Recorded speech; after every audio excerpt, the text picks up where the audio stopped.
Right, we have Mark White with us for the weekly and end of year preview. Good afternoon, Mark. Socially distanced, Gaz. Yeah, socially distanced. Most people social distance from you, don't they? Even the wife. Even the wife. She's isolated from me. Yeah. Right then, let's get on with it. So we haven't got that long. We've got about half hour, haven't we? So yeah. Let's have a look back at 2020, like preview of 2020. How you felt the team did in this year, last season and beginning of this year, really. Well, when I kind of want to review the year, which I actually is the one thing I do. I review the kind of calendar year more than I do the season. I think that's me with my chairman hat on as well, and off the field and on the field is kind of how I measure it. So off the field, I just think I'm not looking for positives, right? I never am, but I like to do the calendar year review because it helps me understand where we should all measure the success of the club, not just myself, but the volunteers, the players, the supporters, the sponsors, everybody.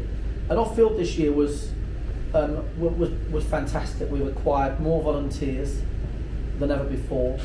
We've built a fantastic media team, which I'm really delighted with. The structure of the field of the club is fantastic.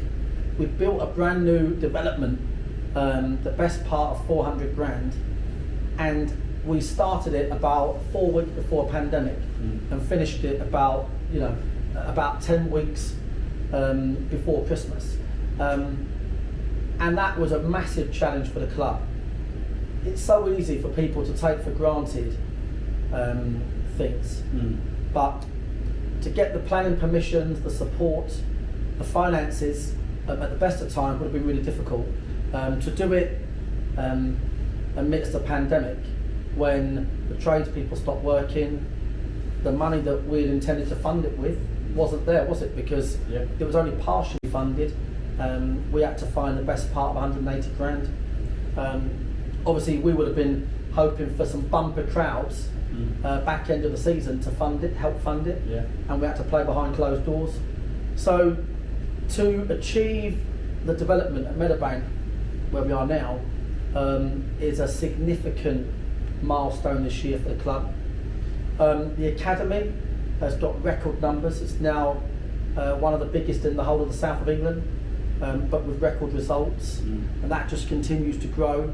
But best of all, really for me, was just the work the club done in the community during the year, because football clubs are designed to be and should be a real hub of the community.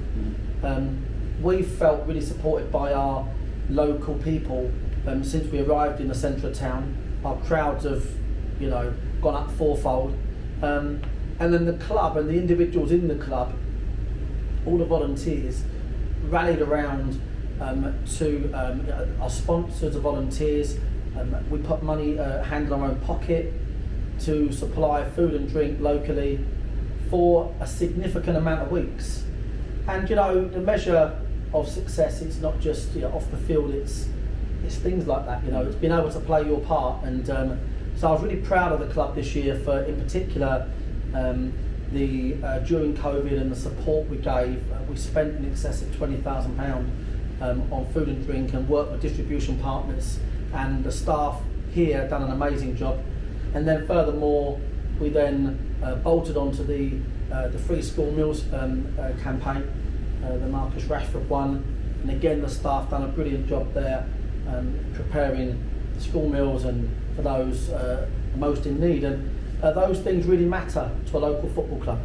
I think it's really important because it's so easy just to look at a football club and just think, right, did they win their last game? Do you want to get promoted this year? But ultimately, the success of a football club is in the entire role that you play locally, and off the field. It's been a fantastic season. I think we gained a lot of respect for the way we operate, and you've only got to look at the Let Fans In campaign, which started off with us, swiftly followed by Anta Concord, and then ended up with the FA, Man United, Liverpool backing it, endorsing it, national press, BBC, Sky, TalkSport, and so I just feel like it's been a really magnificent we've put ourselves on the map nationally, and we've done lots of things locally that a club should do, and the staff at the club should be really proud of that. That's off the field. Yeah, I think Dorking. I'm not from Dorking Wanderers. I'm like you guys. I'm not local. Dorking Wanderers is not a place. It's Dorking. No, Dorking. I beg your pardon. But I feel the love. When I talk to people, or people talk to me, I do feel the love that the public give this club, and I really mean. I'm not just saying that. I do feel that when I talk to a lot of people around the ground and even in town sometimes.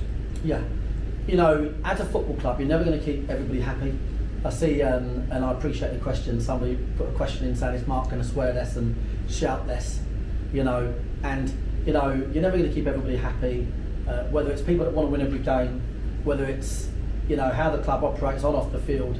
But this is a club with a whole load of good intentions, and we deliver upon those. They're not just bullet points on a PowerPoint deck. This club delivers on what it says, and I think the wider football community know that. We've got loads of friends in our division now that respect us as well.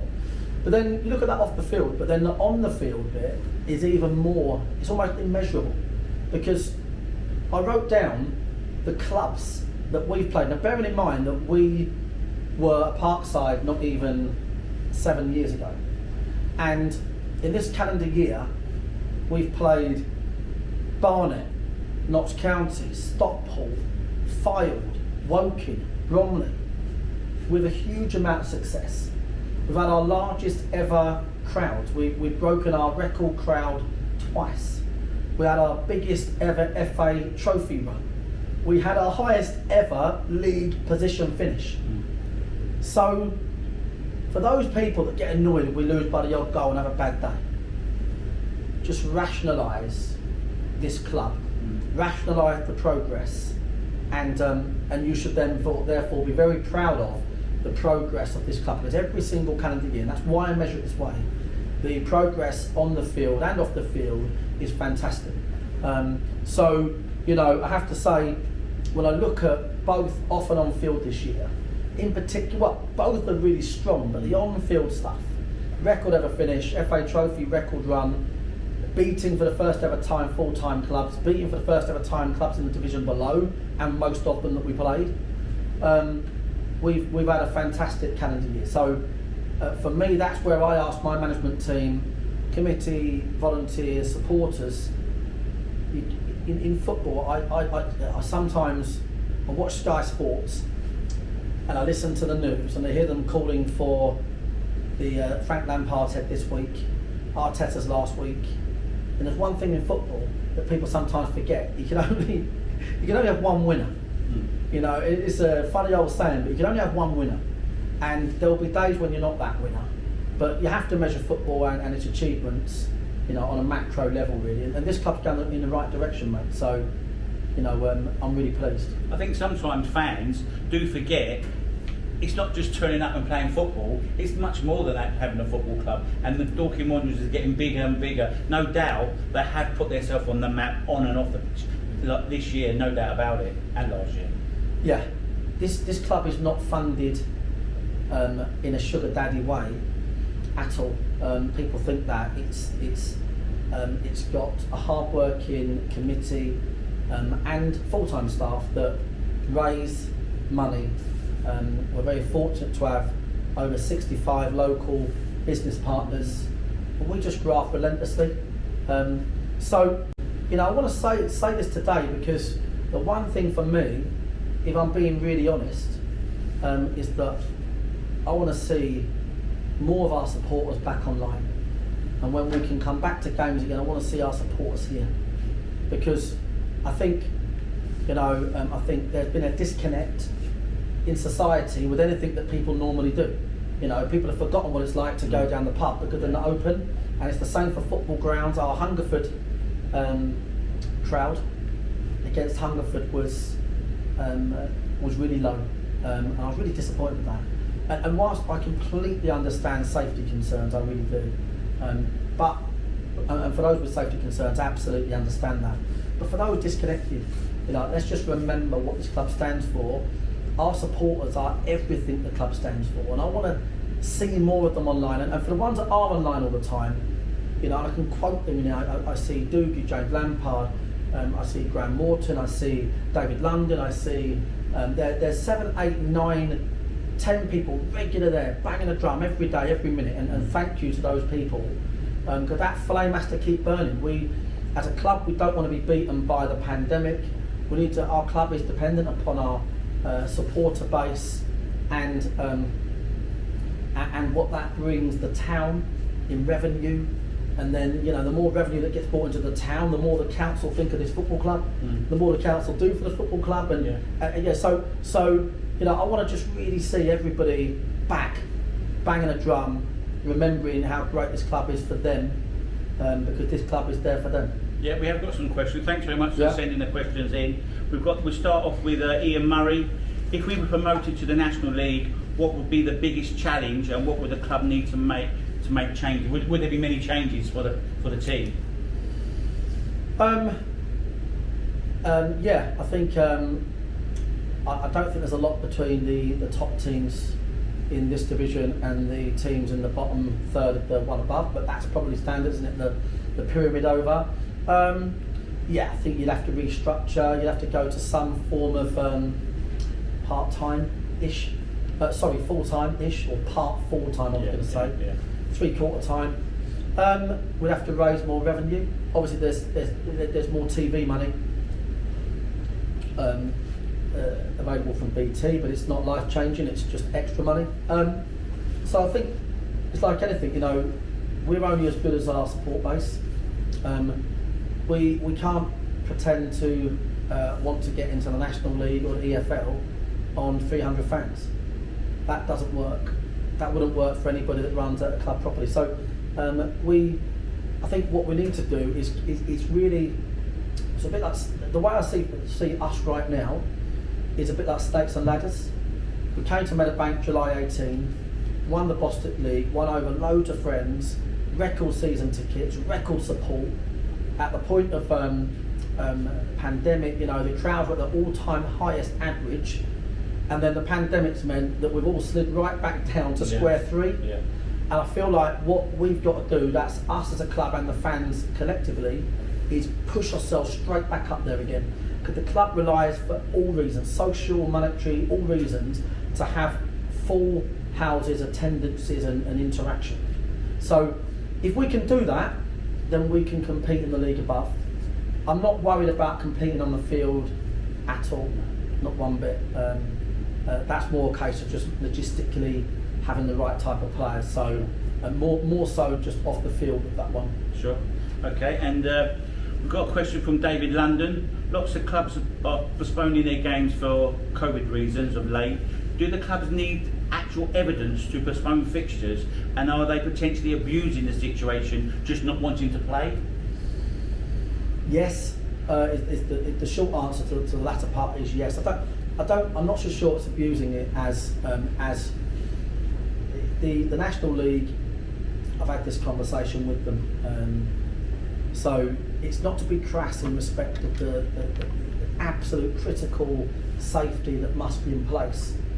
But unfortunately, it is the case that when you make a decision about what you are, you have to live out what you say you are. So the division, the league, the National League, has been deemed elite, funded by the government through the National Lottery and furthermore Sport England. And because of that, what comes with that is you need to play football. So you need to play football, and the money is designed to keep you going for lack of crowds. It's designed to, if applicable, test players. But ultimately, you're there to either test or play. Now, the understanding was similar to the Premier League and EFL, was that if you could field a team, then you'd field a team. So and we had it, so we had a scare. Jason, ironically. Really? Yeah, Christmas Eve. Jason had to drive from Portsmouth to Horsham for a 15-minute COVID test. And hindsight for those that understand what happened to Jason Saturday, was he got positive, but obviously not really, not really. But so Jason went there. So as a club, we've done it properly. So the next question is, right, has anyone been in close contact with Jason? close contact is deemed as 15 minutes under 2 metres. Now that takes some doing, doesn't it? 15 minutes under 2 metres. So we isolated, and we've got a great COVID lady, Lisa Edward, been amazing all year. So we isolated 2 of our players, that car share, and we identified that if Jason was positive, those 2 would be deemed needing to self-isolate, and everybody else would be asked if they've got any symptoms, they need to isolate, and if not, we will play. I'm pretty confident that approach has not been taken across the clubs. How much of that is the National League getting it right? The National League allowing for safety first or ambiguity, I don't know. But it is the case that when you are funded to play and you are an elite sport, you have to live out what you are. You can't say you're one thing but then operate in a different way. So they've definitely lost more games than what they should have done, and I know firsthand of cases whereby the club should have played. But like I said, I can empathise with the safety first aspect, but you know, you're being paid the best part of 30 to 40 grand of taxpayers' money a month to play football, so you've got to get the rules right and you've got to work within the rules. But isn't there got to lead a doctor's note as such, like to prove that your players are can't play football? Yeah, they do. The issue is with who's come into contact with. No. So, you know, and I fully respect, like, I think globally, everyone in this situation needs to respect people have different opinions, right? So I've got respect for all of that, but, you know, some of the people that I know have gone down with it in the club, and I'm looking at it thinking, I don't understand how you're not playing a game, how you can deem that many people within that close contact, 15 minutes under 2 metres. Yeah, true. So you have to follow the government guidelines, and I don't think they have. I think they've allowed ambiguity, lost too many games as a result of it. But that doesn't withstand the fact that, you know, it's a bigger problem now than it has been. Sure. And we need to respect that, and we may well see games falling aside. Sure. Another question from David is, in the pre-Christmas update, you mentioned several clubs wanted to stop the season. Do you think the NSL National League South season will be paused? And if it would you furlough players, play friendlies, or just start a little mini league up? I mean, if football could continue to be played, it would be in terms of friendlies, etc. and furlough schemes there, which is brilliant. I mean, without a furlough scheme, similar to all businesses, I think the club would be derelict by now. But I don't think they're going to stop. They're going to keep going. It's not going to happen. And you know, to those clubs that were banging a drum for that, you know, what I say is, like, you just can't have it both ways. I do respect their individual problems, but you know, if you are part of a elite setup or, you know, high level tier football, step football, then you have to understand that you are essentially you're at the highest end of semi-professional, and in a league which does consist of professional clubs. So you can't just say, well, actually, we're going to opt out of this. So I empathise, but I don't agree. Sure. Okay then. Another question now from Paul Novell. The discipline on and off the pitch has sometimes had a negative effect in certain league games. Without you on the bench driving the ship, maybe 5 points the team would drop could have been the difference between promotion and playoff, obviously against Bath and Maidstone. No, 100%. I think not being on the bench, I think cost us definitely, and that's one to address for me, and there's no question about that at all. So I think had it been there, we'd have picked up more points. The nature of the games, I think, the nature of the games. 2-0. Paul's dead right. 2-0 up with 15 minutes to play. You know, I know the sort of way I operate on the sideline in that situation. Bath, I thought, just there for the taking. You know. But listen, it's part of the territory really as a manager. But yeah, I definitely overstepped the line more than most. But I've got a big issue, and that's that I'm the biggest Dorking Wanderers supporter there is. So you know, I'm the bloke in the stand, aren't I? In a manager's outfit. So I'm not going to pretend it's easy, but I've made a declaration that I'm not going to get suspended again in Jan. You've heard it here, So, folks. Yeah. I'll try my best. And the bookies are open. Yeah.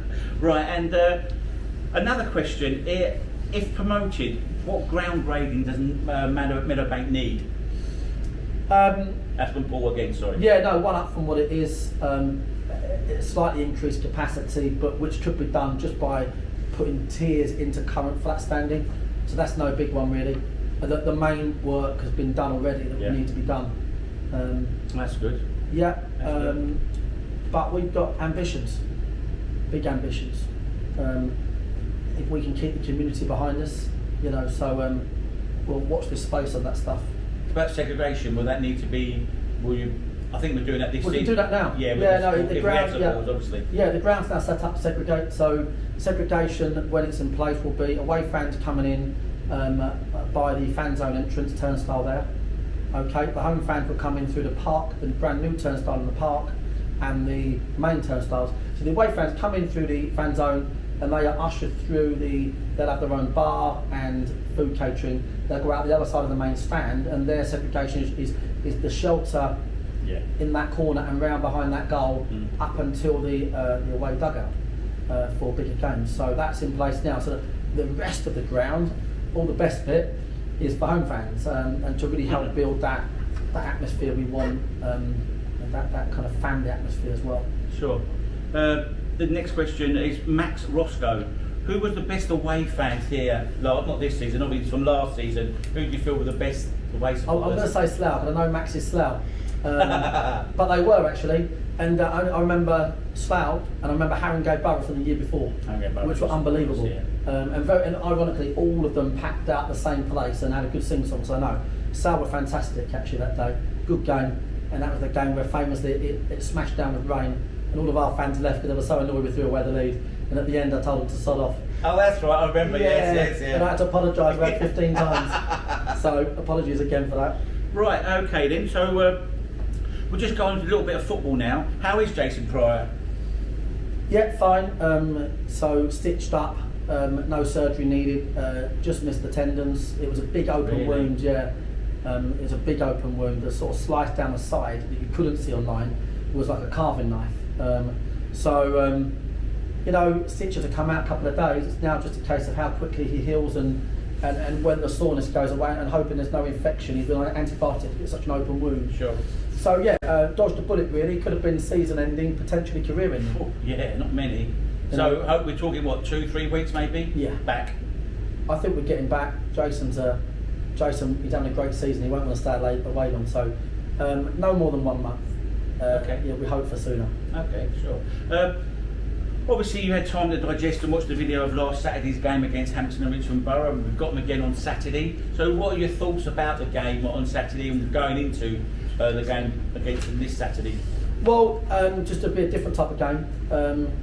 You know, we've got that transition between a 3G pitch and the grass pitch, and you know, I think their home pitch. I know their form there has been abysmal, but they'll be more suited to their home pitch than we will be. That's for sure. We're not a great team in transition, to be quite frank. I think it's one of the big things that 3G teams have to overcome is that jumping on and off it. Yeah. I think it'll be wet, be slippery, like an ice rink when I was up there at the last game against Dulwich. I think Hampton are going to play mentally with something to prove because we beat them up on the day. And Gary, ever the gentleman, and their players actually, some real great lads down there. You know, very honest in defeat. You know, very magnanimous in terms of in their win. Yeah, yeah. You know, they didn't hide the fact that it was a smash and grab as the headlines were. But the result was the result, and Hampton are entitled on their own turf to they'll adjust how they play. They've had a few games under their belt now, and Gary's a great manager. And you can see why Gary is so successful because he's a relentless manager in terms of the effort he puts in to build his team, to get the right players in the right area. But these boys we've got this year, they're a good team. They're a good team. You know, when their tails are up, they're a great team. And you know, Saturday we score a couple of goals. We could go on to score more than that, but it's not how football works. And their keeper had a great game. I do think it was the keeper single-handedly that won them that game. I don't think it was the defence or the defence's shape. No disrespect to Gary, I thought the keeper single-handedly won them the game. They're a very dangerous team. I think the dynamics would be a lot different, and if we went there and got a point, it would have been the end of the world. But of course, we're going there to win. Sure. Christian Smith had a good game at centre half, but I do agree with you, the goalkeeper. I know you're not one for this, but would you think a change in formation now we haven't got Jason up top for the players that we've got in our team? Do you think you would ever change formation, and would you go out and look for get a striker on loan from a league team for a month just to cover Jason? Just texting. Sorry, we're training downstairs. Okay. Just texting to say I won't be long. Yep. Sorry. No problem. Formation-wise, yeah, I think we've got a really strong 4-3-3 in us. Very strong without Jason, to be quite frank. Looking at the type of players we've got, the Newitts, the Briggses, the Rutherfords. But we're playing better than we have done all season in the formation we're playing in. That's how we play. So we'll just gauge it next couple of games. I think we'll be flexible to change during games. But we'll just gauge it.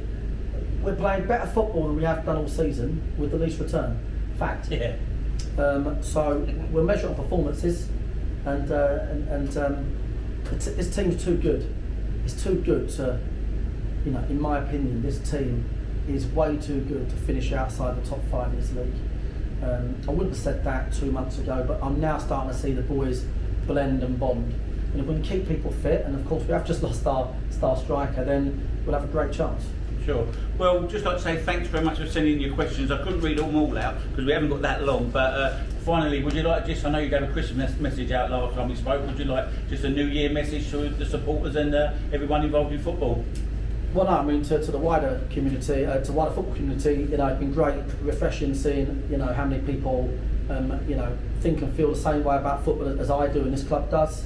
And to our supporters, really, just thanks for continued following, and we just can't wait to get them back. Just really, I think, lock into positive thoughts. I'd like to think things are going to go back to normal in the new year, and then you'll get back to those feelings that we've so missed. The club connected with the fans connected with the club. So that's where we're at, really. And just get behind us in Jan. We've got a busy month, including the FA Trophy.